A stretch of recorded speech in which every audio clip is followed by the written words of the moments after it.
Psychotherapy. I am a visiting faculty for management institutes in Mumbai, and from last 13 years I am practicing as a psychologist. Today we'll be talking about overcoming anxiety. First and most important thing, anxiety is about future. Right. Depression is about past. Anxiety is about future.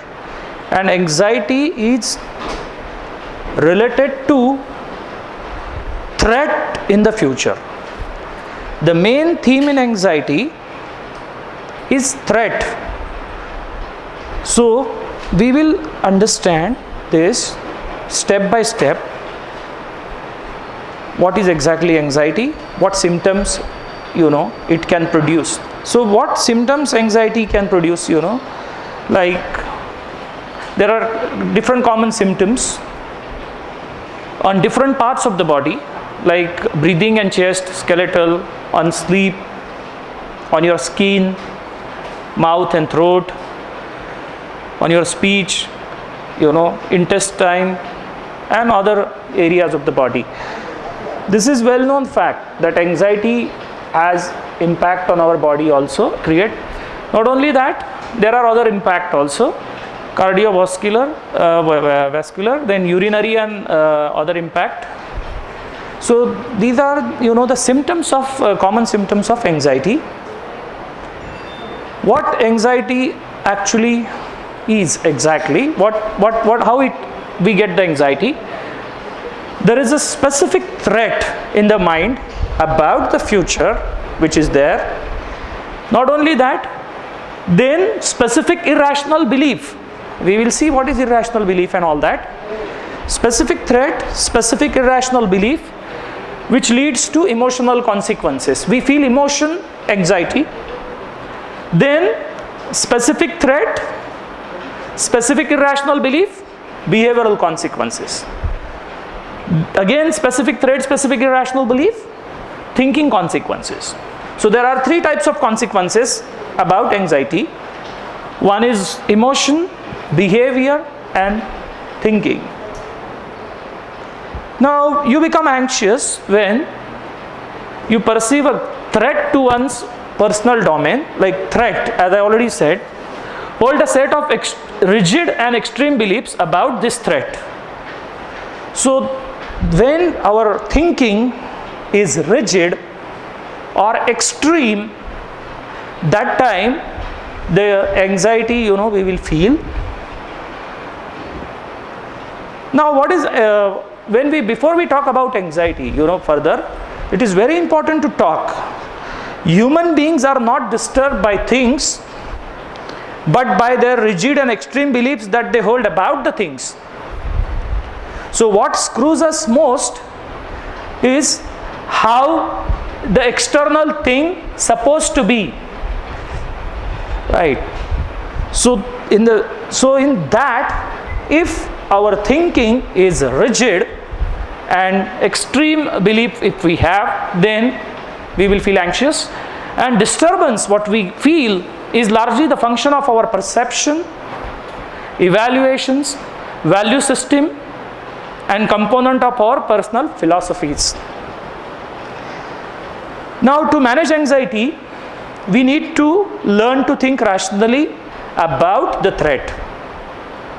Rational thinking is flexible and non-extreme, whereas irrational thinking is rigid and extreme.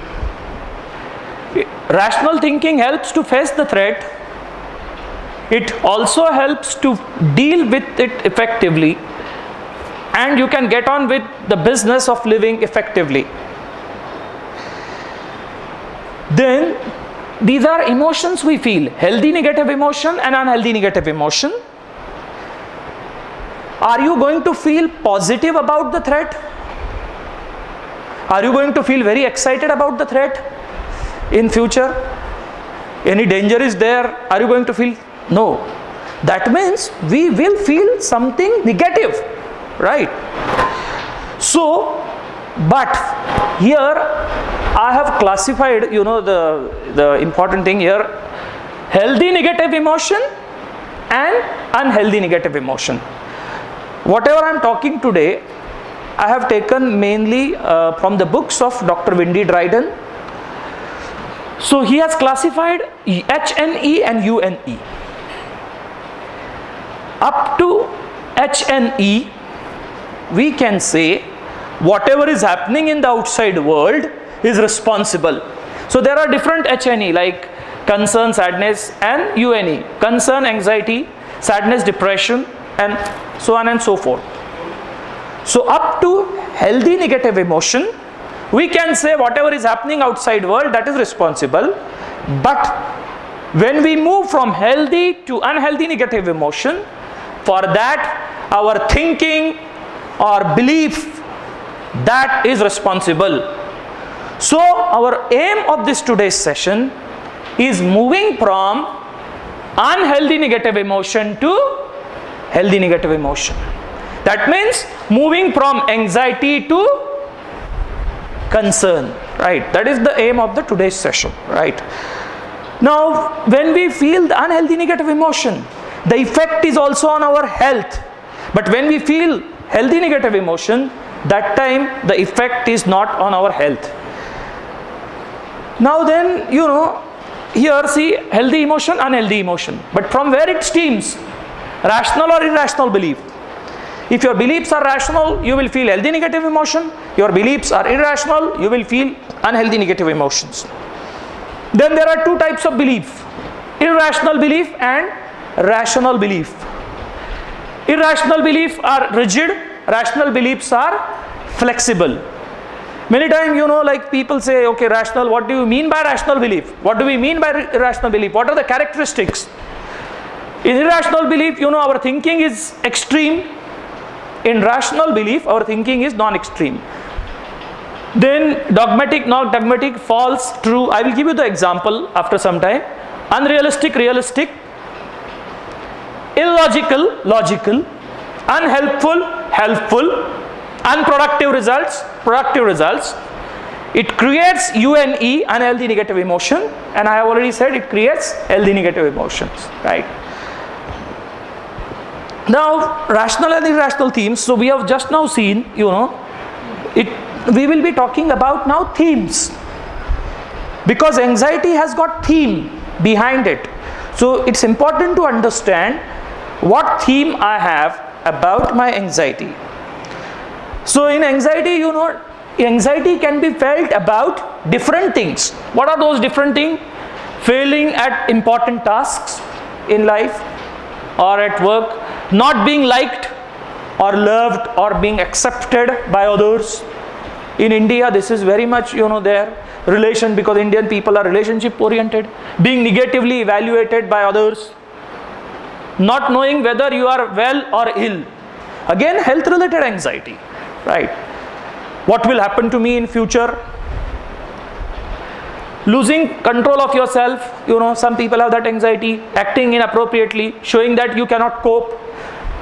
Here I have only taken few samples. There are many themes which are there in anxiety, but I have taken only few examples. What is important? In our life, we can have anxiety about many things. What we can do, we need to identify the theme.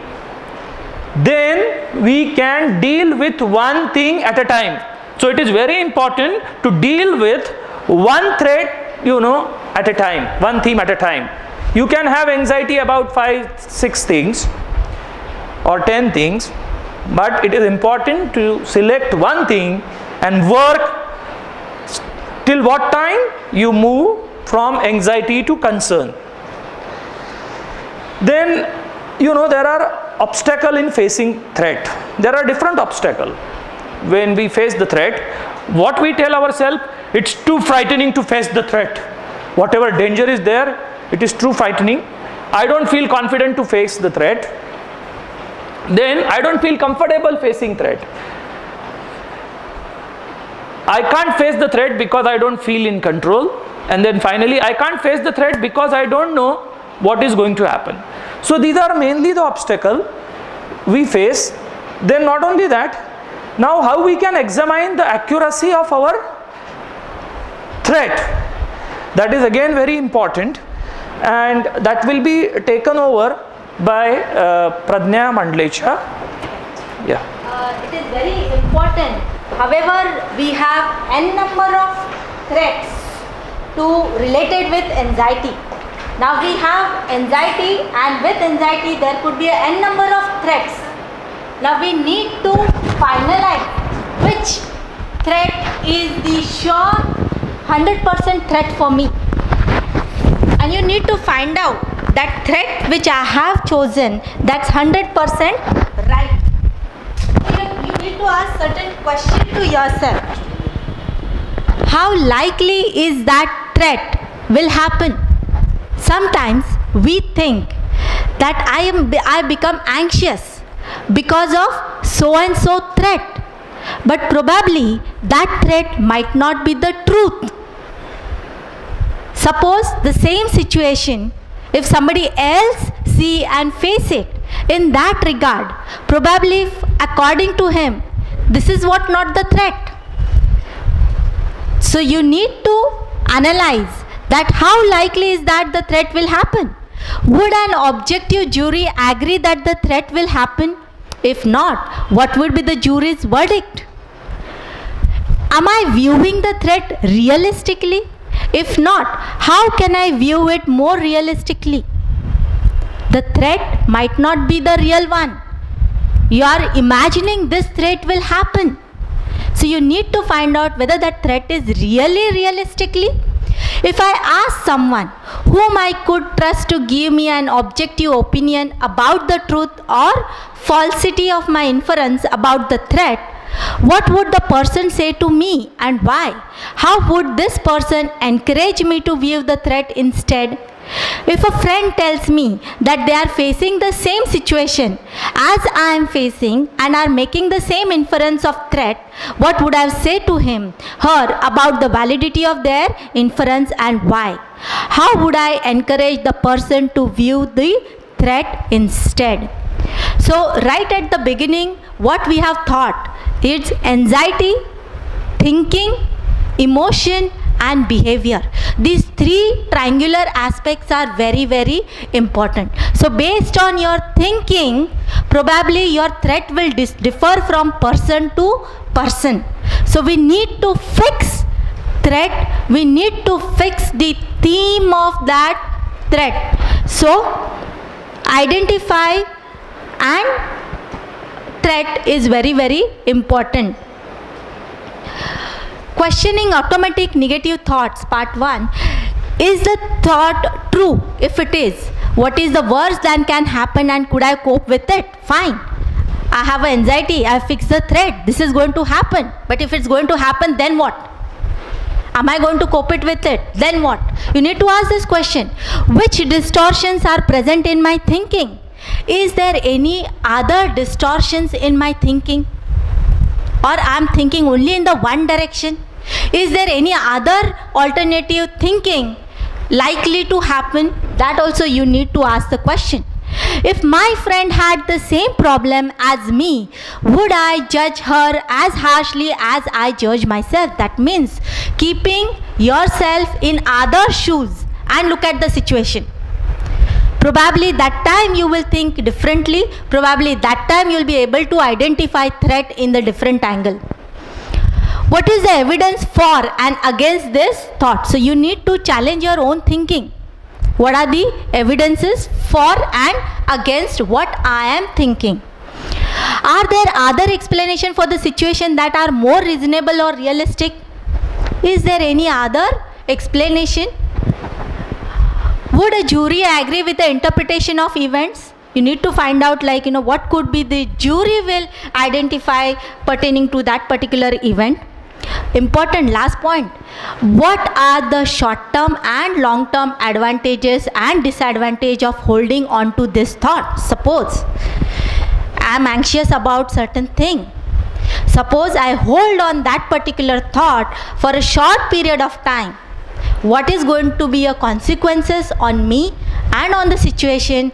And suppose I hold the same thought for a longer duration of period, what is going to be the consequences? So you need to analyze short term advantage, disadvantage, long term advantage and disadvantage for my threat or for my theme or my thinking process which I am holding for. How might things look in 3 or 6 months time? Important. Suppose I have aggravated emotions at this particular time, but will I have the same kind of a intensified emotion to look at that situation after 6 months? Probably answer will be no. That's the reason we call ourselves maturity. Probably when somebody react in particular situation, we call it he is not yet matured, and down the line as we become aged or something like that, our maturity goes on and on to look at particular situation. If others do see me in negative way, do I have to agree with them? If I do agree, then what evidence do I have for my negative appraisal? Am I giving equal weight to the positive and negative factor in this situation, or am I focusing only on the negative ones? Again, very, very important. Situation is same, but how I am unbiasedly looking at that situation, how I am analyzing it, what are the positiveness and the negativeness, or am I only focusing on the negative ones? Probably that time my judgment will be different, my threat will be different, my thinking process will be different. Am I judging myself on the basis of my actions? Can my actions ever truly and totally define me? No. What steps would I need to take to determine if this thought is true or false? Even though the evidence continually points to the thought being inaccurate, what prevents me from believing the evidence? Does this thought help or hinder goal attainment? Ultimately, I have one particular goal to go ahead in my life. Whether this anxious situation is there or not, how am I going to reach out to that goal, and will that help me to reach or attain my goal? By holding my rigid thought, by holding my the thought which I have already made me so anxious about. So we need to find out and analyze and ask ourselves questions. Now these are all about questioning to find out all the themes, but other important thing is, one is on the basis of thinking and other is on the basis of belief. Because in the beginning itself, sir has told that to get anxious, one has to have that always there is a component of belief, emotions and thinking. So we have dealt to find out how to question so that we can arrive at our thinking process. But at the same time, all of us, we have some or the other belief system. It could be rational, it could be irrational. So we need to question ourselves, what is that belief is hidden in individual one. So you need to ask those questions. Questioning rigid beliefs and flexible beliefs. Questioning awfulizing beliefs and non-awfulizing beliefs. Certain people have a habit, if the situation is small, but they will imagine with their thinking process and they will blow it and they'll make it awful. So they have these kind of patterns. So questioning discomfort intolerance beliefs and discomfort tolerance belief. You need to question that by doing this, am I able to tolerate that situation? Am I able to intolerate situation? Will that situation will be comfort or discomfort for me? Questioning self-depreciation beliefs and unconditional self-acceptance belief. Ask yourself 3 questions of these beliefs. Which belief is true and which belief is false and why? Which belief is logical and which is illogical and why? Which belief is helpful and which belief is unhelpful? So certain question we need to ask again and again for ourselves to identify thinking process and to identify the belief system. With this, sir will continue with the types of anxiety. Yeah. Before I talk about types of anxiety, I will come back to the previous slide. We will understand exactly what is rigid belief and flexible belief, awfulizing and non-awfulizing, and discomfort intolerance and discomfort tolerance. All those things we will understand with the help of example, right? So I will show you just one example about these types of, thinking and belief. Like, so irrational belief behind anxiety. What are irrational belief? This threat must not occur. That is the rigid belief, that whatever danger or threat is there, this must not, absolutely should not occur. Then what is rational belief or flexible belief about anxiety? The concern when we are, I would prefer if this threat did not occur, but there is no reason why it must not happen. I will prefer that it would not occur, but there is no reason why it must not. Why? Because there is a possibility that threat may come into reality. But in rigid belief, I tell myself that absolutely must not happen. So I am not realistic because I am not ready to accept the possibility of the threat. Then it would be terrible if this threat were to occur. It will be awful. It will be end of the world. Then what is rational belief? It would be bad if this threat occurred, but it would not be terrible, horrible, catastrophic. It will be unfortunate, bad. Because more terrible things are possible. What we think is terrible, more terrible things are possible. I could not bear it if this threat were to occur. I can't tolerate it. I can't stand it if this threat occur. What is more rational belief? If this threat occur, it would be difficult to tolerate, but I can tolerate it.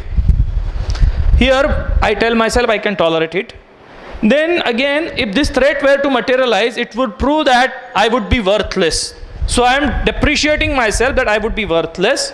Here I would be fallible human being. If this threat were to occur, it would not prove that I am worthless. Now we will see the actual example. I have just now explained, what exactly the rigid belief, and now we will see the example. I absolutely have to come across well to my peers and to my boss. Read rational belief. No, read. So in case of concern, what will happen? Full preference belief will be there. I want to come across well to my peers and to my boss, but I don't absolutely have to do so. So that means I'm getting the flexibility, space for myself, space for other person also, that this thing can be possible, and I'm accepting the possibility. So this demandingness is rigid belief and full preference is flexible belief. Then what is awfulizing belief? It would be awful if I did not come across well to my peers and to my boss. Anti-awfulizing belief? It would be bad if I did not come across well to my peers and to my boss. But it wouldn't be awful. But it would be bad. Nobody wants to be go against of boss, but it is bad. Instead of awfulizing thing, you can say it is bad. What is low frustration tolerance? I couldn't bear it if I did not come across well to my peers and to my boss. In case of concern is healthy negative emotion. Now in this particular case, in anxiety there is a low frustration tolerance. So I cannot tolerate this kind of a situation. But in case of concern, I'll say myself with a high frustration tolerance, it could be bad if I did not come across well to my peers and to my boss, but it wouldn't be awful. Again, my self-talk would be bad and my tolerance I'll increase, and that's the reason under concern, high frustration tolerance. And in case of anxiety, low frustration tolerance. I cannot bear that I am not in good books of my peers and my boss. Yeah. What is depreciation belief? If I do not come across well to my peers and to my boss, this will prove that I am inadequate person. So I rate myself totally. In case of concern, I accept belief, acceptance of belief. What is that acceptance of belief? If I do not come across well to my peers and to my boss, this will not prove that I am inadequate person. I am still adequate person. I am still capable person. Irrespective, I am in good books of my peers and my boss. Okay? Rather, I am a complex mixture of strength and weaknesses, as my boss and peers are the complex mixture of strengths and weaknesses. In the same way, I am also the complex mixture of strength and weaknesses. Yeah. We will see a small video clip in which first, it is about this. In this video, it is about the job, interview anxiety. The person, is thinking of giving interview. The first part, in the first part, what is irrational self-talk, rigid self-talk, and in the second part, whatever till now we have talked, he is challenging that person is challenging that. So after that, it will be very clear what we discussed so far, today. In video, only pictures are there. You just concentrate on the voice. And I absolutely must do much better. Other people are not as anxious as I am, and therefore they can get almost any kind of job. Is it audible? My anxiety is a terrible handicap, and I'll never be able to have a good career as long as I'm anxious. Speakers are आवाज just a minute.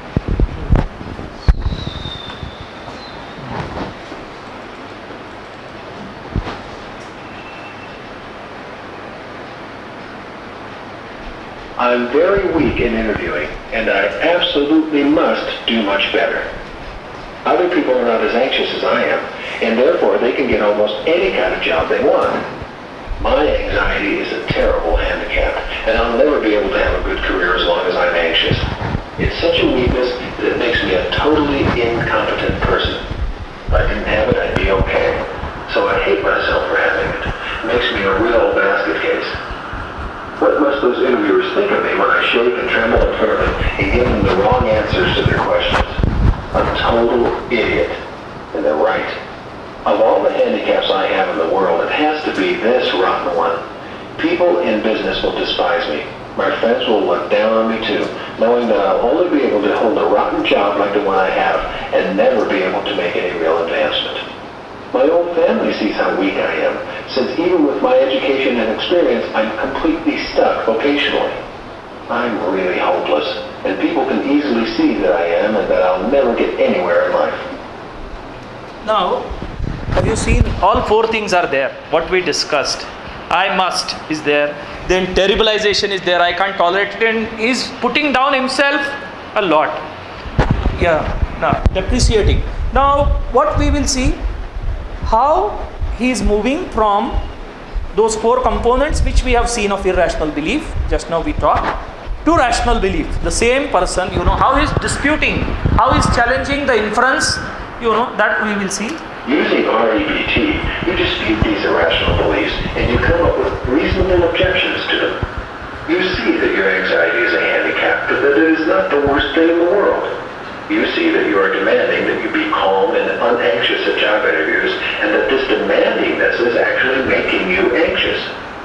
You see the anxiety is a negative, especially in job interviews, but that it merely makes you somewhat incompetent, not a totally incompetent person.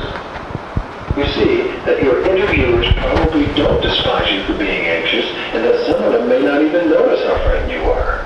And you see that those who do notice may not exactly want you as an employee, but that doesn't mean that they think you are a basket case as a person.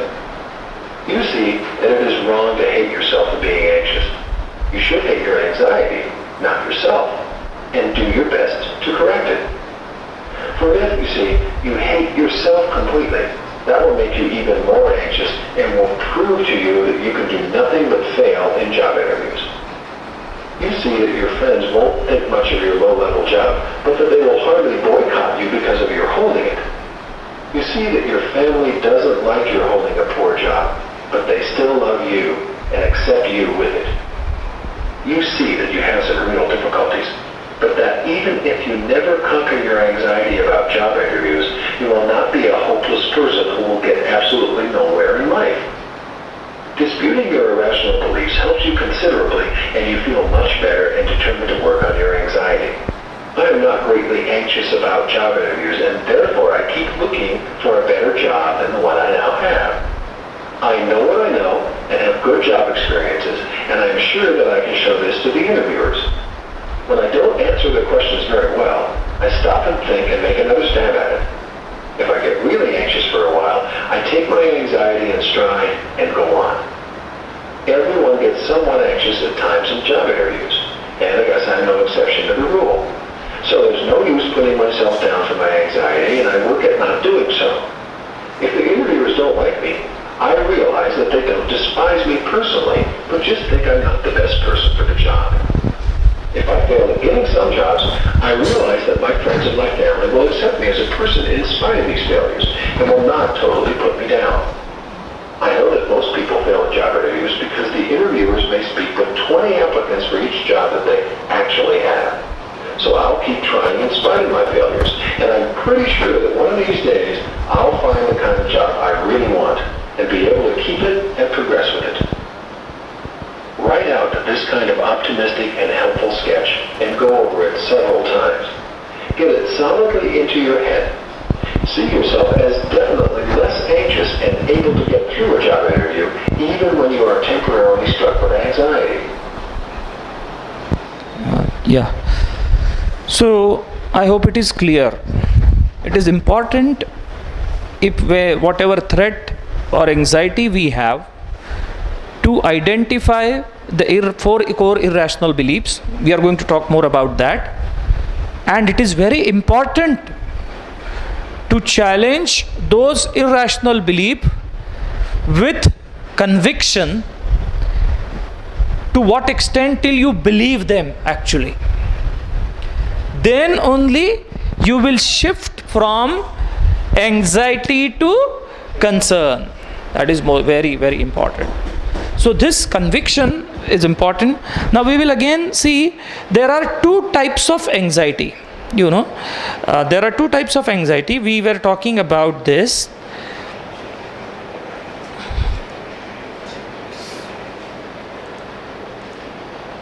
Ego anxiety and non-ego anxiety. We will see, we have already talked about, a couple of things. What is ego anxiety and ego concern? Since we have already talked, in ego anxiety, there is something called as rigid belief and demandingness, that is, and self-depreciation. You put down yourself. Ego means self. It is the anxiety related to self. And what is ego concern? Flexible belief and acceptance. If you see, this person, just now we heard, has got ego anxiety. He is putting down himself. I am hopeless and all that. And not only that, he is demanding that I must, perform well in interview. But whereas, in later part of this, what we heard, he is shifting from self-depreciation to acceptance and shifting from rigid to flexible belief. So this is ego anxiety, right? Ego anxiety is, the main aspect is self-depreciation. Then what is another anxiety? That is non-ego anxiety, or another name is discomfort anxiety. This is really three things are there. Many times 2 or 3 things. Rigid belief, flexible belief, that is same. But here, terribilizing, anti-terribilizing. Discomfort intolerance or low frustration tolerance. Discomfort tolerance. I will give you the example. It will be very clear. Now, this is very important to understand. This is related to discomfort in life, what we face. And this is related to self. That is the most important difference. We will see with the help of example. First, we will see what is ego disturbance. I must do well in my exam, and if I don't, I am no good. Want to read rationally? In case of ego health, my conversation or my talk will be, I want, but I don't have to. I would like to do well in my exams, but I don't have to do so. If I don't, I can accept myself as a fallible human being who is not doing as well as she likes. It must not, there is no must. It is better, I would like to do well. Yeah. So the rigid belief and flexible belief, this is what, self-depreciation belief, what we just now spoke. I must be loved and approved by certain people in my life, and if I am not, that proves I am no good. So both, this also, rigid and putting down yourself, rigid and putting down yourself. Now what is the rational belief for that? I want to be loved and approved by certain people in my life, but I don't have to be. If I am not, that's a shame, but it does not prove I am no good in totality. I am the same person whether I am loved and approved or not. Very, very important. So if I have failed in something, or if I have not loved by somebody, it's not mean that I am incapable person or I am unloving person. Like, there is a possibility that people although don't want to love me, but I am not total failed person. So my worth remains same. It doesn't change. That's the most important thing. But if we link to what is happening to us, our worths, then we feel miserable and we invite ego anxiety, ego disturbance to related to self. Let's see, this is related to I must, ego anxiety. Then you must and life must. How rigid belief some people form about you must. If you don't treat me nicely, it proves that you don't think much of me. You must think well of me, and if you don't, it means that I am no longer any good as a person. That means I give too much power, to other person. If he thinks I am a dog, yes, I am a dog. So that's the important thing. So it is important that person thinks because you are no longer good, so you also believe into it. What is rational belief?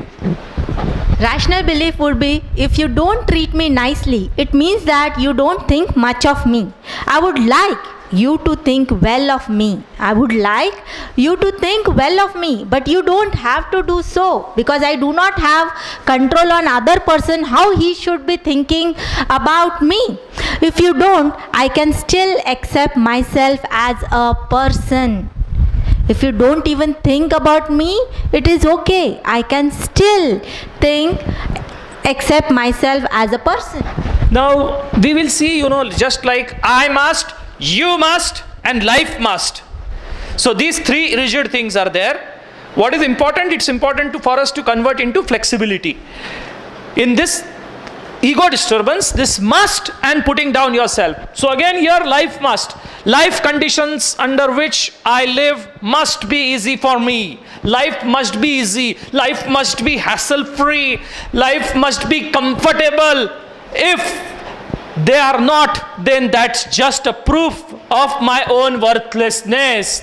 So life is not comfortable to me, then I am no good. I am shit. All kinds of things I tell myself. And then other part, I want life conditions under which I live to be easy for me, but it does not have to be that way. If they are not easy, then that does not prove that I am worthless. I can accept myself whatever life condition I face. Situation or life condition may differ time to time. In that particular situation, in some scenario, it would be in favor or it may not be in my favor. In that, it does not mean that I am worthless. I still accept, fine, in particular time I failed, in particular time I passed, but it does not mean that I am worthless. Now we will see, we have seen ego disturbance. Now we will see the examples of non-ego disturbance or discomfort disturbance. What is discomfort or non-ego disturbance? Again, must. If I don't obtain my degree, I might have to settle for some kind of a tedious or manual job. I must achieve more than this and couldn't stand the hardship if I don't. So I can't stand it, So again, rigid belief. That means in this particular case, non-ego discomfort or non-ego disturbance or non-ego anxiety. What is that? Here it is, low frustration tolerance comes. That is, I can't stand it if this happens. But in non-ego and healthy part, if I don't obtain my degree, I might have to settle for some kind of a tedious manual job. Fine, I might not be the expertise category. For the time being, I need to settle, or I may need to settle on the tedious manual job. I want to achieve more than this. No doubt, I want to achieve more than this. But I don't have to do so. Compulsory, something which has not happened. However, I have put my efforts and tried my level best. If I don't, it would be a struggle for me to tolerate the hardship, but I could not bear it, and it would be worth it me to do so. That means in this particular situation, I can bear it. When I say I can bear it, that means my tolerance level has increased. And this is the example of high frustration tolerance, whereas in other case it is low frustration tolerance. Yeah. So the moment I tell myself I can't tolerate it, I can't bear it, it means I will die. It will kill me. So it will not kill me. It will be difficult to tolerate life condition. It will be inconvenience, but I can tolerate it. Again, this is just like I must, you must, and life must. You must treat me nicely and look after me. I couldn't stand the hard life I would be faced with if you do not. Right. So now we will see the other part. I want you to treat me nicely, but you don't have to do so. If you don't, it would be difficult for me to put up with the hard life I would be faced with. But I can do so, and it is worth it me to do so, or I can still tolerate. Yeah. Now what about life, Just like I must, you must, life must. I must not be frustrated by my car breaking down when I just about to use it. I am so frustrated I can't tolerate it, because when I want my car and it is punctured, I can't tolerate it. And when I have special important work, I don't want the frustration of my car breaking down when I'm just about to use it. But I don't have to have my desires met. If I did break down, and that would be a pain, but I can stand the frustration if it did. Certain things it is not in your control. Sometimes car breaks, it's not under your control. So here it is in particular situation, you can still stand it and tolerate it. Yeah. When I join a queue for some service, I must be served quickly. I can't stand delays in getting what I want. Okay, in other side, when I join queue for some service, I want to be served quickly, because everybody wants that to be served quickly. But I don't have to be. Again, although it is a struggle, I can stand delays. I can increase my tolerance level to accept delays can be possible. I can stand delays in getting what I want, and it is worth to wait, because there is no other alternative. If there is other alternative, people would have taken it. But there is no other alternative and option in front of everybody. This we already talked about. Now we will see what are the thinking consequences about anxiety and concern. Thinking consequences. What person thinks, thinking consequences, you overestimate the probability of threat occurring. You overestimate, right, the threat or the danger. I'll give you one example. When I was conducting training program in Reliance, that time they were supposed to bring VRS. So some people, met me after my training program, and they said, Nilesh, we see terrible pictures in our mind. Then I told her, what you see yourself? What pictures you see? What they told me, कि नीलेश ऐसा picture दिखता है ना mind के अंदर कि हमारे company में VRS आ गया है, मैं दादर के ब्रिज के ऊपर बैठा हूँ, भीख मांग रहा हूँ, मेरे सारे कपड़े फटे हुए हैं, मेरे बीबी बच्चे भी हाय हाय हाय हाय कर रहे हैं, you know. Now every person was supposed to get at least 25 lakhs, you know, at that VRS. But what is happening? Overestimate the probability of threat occurring, right? I'll give you one more example. One mother, you know, her daughter came, was late. She was supposed to come at 7 o'clock, but she couldn't come because there was some function in school. For that she went. What that mother started thinking, oh my God, 7:15 बज गए, अब तक मेरी लड़की नहीं आई, क्या हुआ रहेगा, कहीं उसका एक्सीडेंट तो नहीं हुआ रहेगा, कहीं वो किसी के साथ भाग तो नहीं गई रहेगी, oh my God, ये सारा मेरा ब्लड प्रेशर बढ़ रहा है, it is because of my daughter only, ये मेरी सब्जी भी जल गई, it is because of my daughter, मेरा उंगली भी कट गया, ये because of my daughter, oh my God, क्या हुआ रहेगा मेरे लड़की का. Now this is overestimating the probability of. If we ask a simple question to this mother, when last 10 times your daughter was late, what were the reasons? This question, just like she have taken, you know, automatic thoughts, how to question. These questions are very important, you know. Now, in concern belief is realistic about probability of threat occurring. Here, underestimate ability to cope with the threat. You know, we have tremendous, you know, potential to face the problem in life. But what happens in anxiety? When anxiety, I underestimate, you know. But here, in concern, I view the threat realistically. In anxiety, you ruminate about the threat. So all the time, you know, ruminating. Say for example, somebody is sitting for exam एक महीने के बाद. What that person think? Reading, studying, trying to study. What that person think? Oh my God, ये नहीं समझ रहा है. Exam में आ गया तो क्या होगा? और मैं नहीं लिख पाया तो, मार्क्स कम मिल गए तो, फेल हो गया तो what people will think, मेरे इज्जत का फालूदा हो जाएगा. Oh my God. And chain thoughts again and again, you know. Now, you know, I'm talking, you know, from a couple of minutes last. Now I will select one person from the audience. That person has to come and just brief in 5 minutes what we discussed. Who is going to come, I will decide. Now, you know, you have to come. Nobody has to come. I just did this to explain this point. Immediate, you know, what was the thought process? Some people, behavior, क्या था कि eye contact cut, हाँ, whether it could be me, and if I could be me, then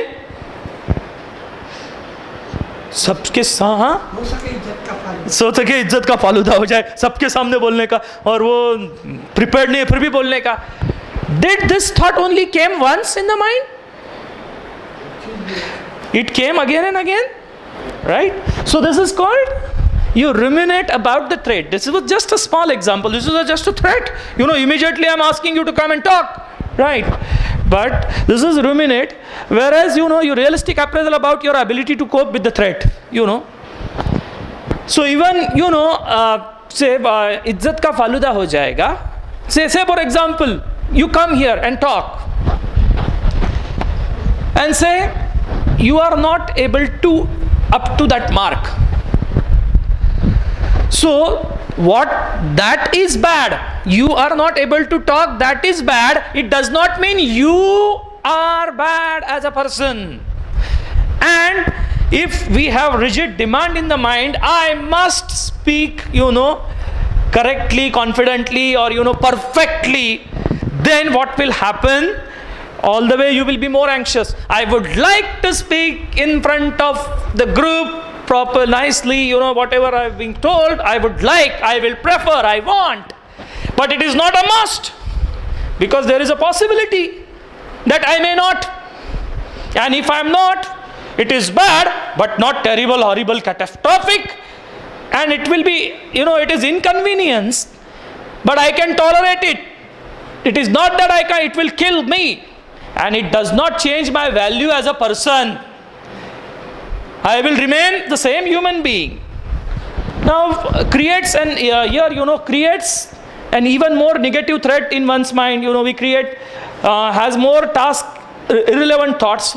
Here, you know, you have most task relevant thoughts. Say for example in this the mother case, in her mind there are no thoughts to bring the daughter back. We will see another mother. Here what is this, task irrelevant thoughts, because her daughter is late and she want that daughter to bring her back. Now we will see other mother. सुबह 7 बज गया, अब तक मेरी लड़की नहीं आई, क्या हुआ रहेगा? मुझे लगता है ना वो ट्रैफिक में फंस गई रहेगी. I will wait for 15 minutes. 7:30 बज गया, अब तक मेरा लड़की नहीं आई, क्या हुआ रहेगा? मुझे लगता है ना वो प्रोग्राम जो है ना वो थोड़ा लेट हुआ रहेगा. So I will wait for another 15 minutes and till that time I will finish my other work. Now what is happening? She is thinking realistically. So because she is realistic, what will happen? She will after some time, still her daughter, suppose she doesn't, वो आता नहीं है, तो what she will do? She will act on dealing, because her thoughts are task relevant thoughts. You magnify the negative consequences of the threat and minimize its positive consequences. Again, this minimizing, in anxiety it happens. Then what about behaviors? There are some unconstructive behaviors and constructive behaviors. When we are on anxiety track, there are some behaviors. To withdraw physically from the threat, avoiding or withdrawal, Say some students, they don't sit for the exam. No, I don't want to sit. Avoiding, So withdraw physically, or, in concern I face the threat. I am realistic. Because I don't pressurize myself, because my belief is flexible. Here my belief is rigid, thinking is rigid. That's why, So what happens, like when I ask, you come and talk here, eye contact cut kar diya. So it is a avoidance, because there is a rigid thinking in the head that I must come across in front of everybody perfectly well. To withdraw mentally from the threat. Some people, they withdraw mentally, or what they do, they just get engaged in some other activity. That is not healthy. It is very, very important to attend what is bothering you, right? Say for example, घर में बहुत ये पड़ा है, untidy है. आपने क्या किया? उसको सबको लिया और एक कोने में दबा के रखा. But it remains there. If you keep something under the carpet, it will remain under the carpet, right? It is very important to attend what is bothering. Then you deal with constructively to ward off the threat by superstitious behavior. Very important. Many times superstitious behavior it is many times defense mechanism to avoid anxiety. What happens? Decision making creates anxiety in some people. So what they do? I have seen some people in Maharashtra. They call it in Marathi kaul laune. Kaul laune in the sense what they take one coin and they try to paste it somewhere. If that get pasted there, then decision is yes.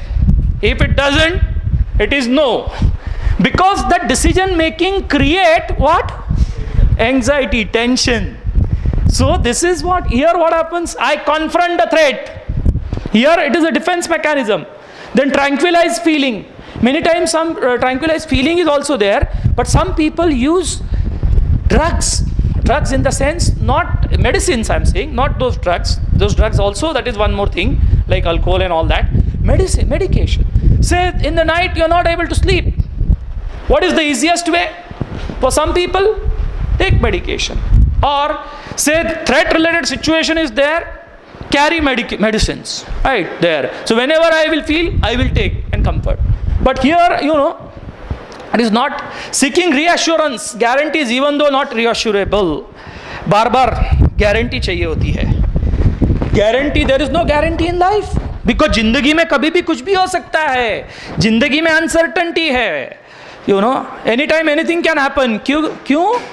Because क्योंकि क्या है कि कभी भी कुछ भी हो सकता है. There is one song also, Rajesh Khanna का, कौन सा सॉन्ग है? जिंदगी एक सफर है सुहाना, यहाँ कल क्या हो किसने जाना. That means future is not certain. But if I have a need of certainty in my mind, that I must know what is there in future, then I will go to astrologer. Because I want certainty, right? So superstitious behavior, it is like that. It is emerging from that. And then this guarantee, there is no guarantee. One person, one doctor came to me for a counseling. He said, whenever I take, a patient for operation, I feel usko kuch ho gaya to. मैं बोला तुम लोग थोड़ा carefully करो ना. नहीं carefully करने के बाद भी कुछ हो गया तो. देन मैं बोला तुम्हारे 2 डॉक्टर फ्रेंड्स को बुलाओ और तीनों मिलके करो. नहीं उनको सबको बुला के भी घर पे कुछ हो गया तो. So what that person want? Again and again, assurance and guarantee, right? Risk cannot be zero in life. Risk cannot be zero. So what we can do? We can minimize the risk. He can take proper care so that he can minimize the risk of something going wrong to the patient. Same way, गाड़ी बंद पड़ेगा इसका कोई guarantee नहीं दे सकता है, पर गाड़ी बंद नहीं पड़ना चाहिए अगर उसके लिए हम प्रॉपर पेट्रोल भरते हैं, अच्छा क्वालिटी का इंजन ट्यून करते हैं, अच्छी तरह से टायर में हवा भरते हैं, तो we can minimise the probability. But there is no guarantee after doing this. The more guarantee I want in life, more anxious I will become. The more I am realistic in life, I will become on concerned track. So here what I am doing, I don't seek assurance. I am seeking assurance, but when only it is reassurable, not otherwise, right? But here the person will seek reassurance, seeking safety from threat. Again, that is, again now we will see, this, ego anxiety and ego concern. There are 10 points are there. Now we will see in ego anxiety 10 different parameters are there, and non-ego anxiety again 10 different parameters are there. What is ego anxiety? I will come back again within 1 minute. I will tell you what is ego anxiety, what we are going to talk. We are going to talk about this and this, right? So ego anxiety, rigid belief, that is must, and putting down yourself, flexible belief and acceptance. Whereas non-ego anxiety, rigid belief, awfulizing or discomfort, and this. So the slides which are going to now show you examples in 10 different areas in life, here also in 10 different areas. So we have said first ego anxiety and non-ego anxiety. We will see quickly, what exactly it is. So what is ego anxiety? About failure. I must do well at work, and if I don't, I am a failure. I must come across people well. If I am not, I am failure. Say talking here, let's see. Not all people have that belief, right? Here, what will be the rational belief? I want to do well at work, but I don't have to do well. If I don't, because there is a possibility that if I don't, I am not a failure person. I am a fallible human being who can succeed and who can fail. Yeah. Now what is about poor performance? I must not perform poorly at work and let other people in my team down. If I do, this proves that I am not good enough if I perform poorly. I would much prefer it if I did not perform poorly at work and let other people in my team down, but I am not immune for doing so. If I do, this does not prove that I am not a good enough. It proves that I am a fallible human being who can perform well and poorly. There is a possibility at some times I'll perform poorly, at some times I'll perform better than the colleagues. So there's a possibility. So, we are coming back to the most important thing here, unconditional self-acceptance. That's the most important. The moment I link my acceptance to doing something, then I will feel miserable. But the moment I accept myself unconditionally and I don't link to doing, then I feel healthy negative emotion, not unhealthy negative emotion. So in ego anxiety, the most important matter is what? Accepting yourself unconditionally. probably the next session I'm going to conduct here, on unconditional self-acceptance, that is the most important. That if that is not there, that creates a lot of emotional disturbance. Today we are only talking about anxiety, but in other area like guilt, shame, many times in depression, hurt, in all these areas, unconditional self-acceptance is important. So do in this anxiety related. Then what is the third? Not being loved or liked. Say for example, let's take the example of that Jia Khan, right? Suicide. Because what? She उसको ऐसा लगा कि she is roaming with her right. Now, see this belief, not being liked or loved. I must be liked by, what was the name of that? Suraj, right? Yeah, I must be accepted by Suraj. I must be liked by him. I must be admired by him. And if I am not, I am unlikable. I am such a, dash. So, this is what rigid demand. Now, there is a possibility that the person may not like you? Yes or no? But when the person is on rigid belief, that person doesn't want to accept this belief. So, I want to be liked by people I admire. I want to be liked by Suraj or whoever it is. But I don't have to. And if I am not, it does not prove that I am unlikable.